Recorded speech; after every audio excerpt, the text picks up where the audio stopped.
मैं तिरंगा बोल रहा हूं। हिंदुस्तान की शान हूं मैं। मुझ में भारत के वीरों के शौर्य ने केसरिया रंग भरा।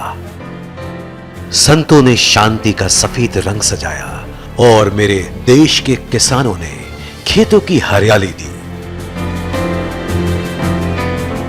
वक्त के पहिए को खुद में सजाए मैं जब भारत की संसद पर लहराता हूं तो हर हिंदुस्तानी का सीना गर्व से चौड़ा हो जाता है। आप सब मुझे बेहद प्यार करते हैं। सीमा पर मेरी शान के लिए शहादत देने में वीर पीछे नहीं हटते। मेरी आन बान और शान के लिए हर कोई कुर्बानी देने को तैयार रहता है। लेकिन क्या आप जानते हैं कि मैं अब 100 साल का हो गया हूं? क्या आप जानते हैं कि मेरा जन्म कैसे हुआ? चलिए आज मैं आपको खुद अपने जन्म और विकास की कहानी सुनाता हूं।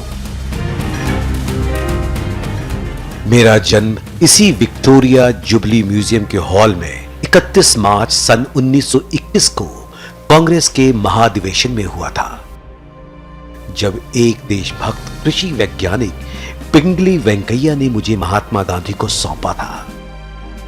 बल्कि मेरी कहानी को जानने के लिए जरूरी है कि आप पहले पिंगली वेंकैया को जानें, क्योंकि उनकी कल्पना के बिना मेरा जन्म विकास संभव ही नहीं था। पिंगली वेंकैया एक कृषि वैज्ञानिक थे और ब्रिटिश सेना में काम करते थे। दक्षिण अफ्रीका के एंग्लो बोअर युद्ध के दौरान पिंगली वेंकैया की मुलाकात एक नौजवान वकील मोहनदास करमचंद गांधी से हुई और उनकी विचारधारा से वो इतने प्रभावित हुए कि वो हमेशा के लिए महात्मा गांधी के साथ हो लिए। काकीनाडा में कांग्रेस अधिवेशन के दौरान पिंगली वेंकैया ने पहली बार सबके सामने मेरा जिक्र किया और प्रस्ताव रखा कि भारत का एक राष्ट्रीय ध्वज होना चाहिए, जिसके तले आजादी की लड़ाई लड़ी जाए, सारा भारत एकजुट हो जाए। उनके इस प्रस्ताव का सभी ने स्वागत किया और महात्मा गांधी ने पिंगली वेंकैया को ही मुझे तैयार करने की जिम्मेदारी सौंप दी। औरों के लिए ये बात आई गई हो गई, लेकिन पिंगली वेंकैया जुट गए मुझे तैयार करने में। उन्होंने 5 सालों तक दुनिया के 30 झंडों का अध्ययन किया, भारत की विभिन्न संस्कृति और समाज को जानने की कोशिश की और 31 मार्च 1921 को विजयवाड़ा के कांग्रेस महाधिवेशन के दौरान डॉक्टर राजेंद्र प्रसाद, लाला लाजपत राय, सरदार वल्लभ भाई पटेल, जवाहरलाल नेहरू, मोतीलाल नेहरू, कस्तूरबा गांधी और डॉक्टर अंसारी जैसे कांग्रेस के बड़े दिग्गज नेताओं की मौजूदगी में मुझे महात्मा गांधी को सौंपा गया। हालांकि उस वक्त मेरा रंग रूप आज की तरह नहीं था। मुझ में केवल 2 ही रंग थे, लाल और हरा। महात्मा गांधी ने मुझे स्वीकार तो कर लिया, लेकिन मुझ में सफेद रंग को भी शामिल करने की सलाह दी।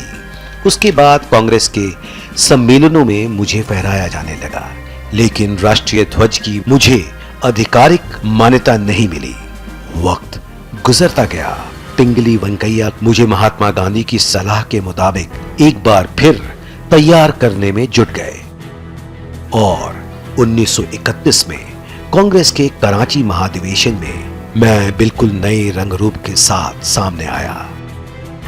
मुझ में अब 3 रंग थे, केसरिया, सफेद, हरा, और बीच में भारत के कर्म का प्रतीक चरखे को भी जगह मिल गई। मेरे इस नए रूप को न सिर्फ कांग्रेस बल्कि पूरे हिंदुस्तान ने स्वीकार किया। बाद में मेरे इस स्वरूप में एक और बदलाव किया गया और चरखे की जगह अशोक चक्र को शामिल किया गया और आजाद भारत के राष्ट्रीय ध्वज के रूप में मुझे मान्यता दी गई। आज आप मुझे जिस रूप में देखते हैं, उस रूप में आने के लिए मुझे बरसों लगे हैं। आप हमेशा मुस्कुराते रहें, खुश रहें।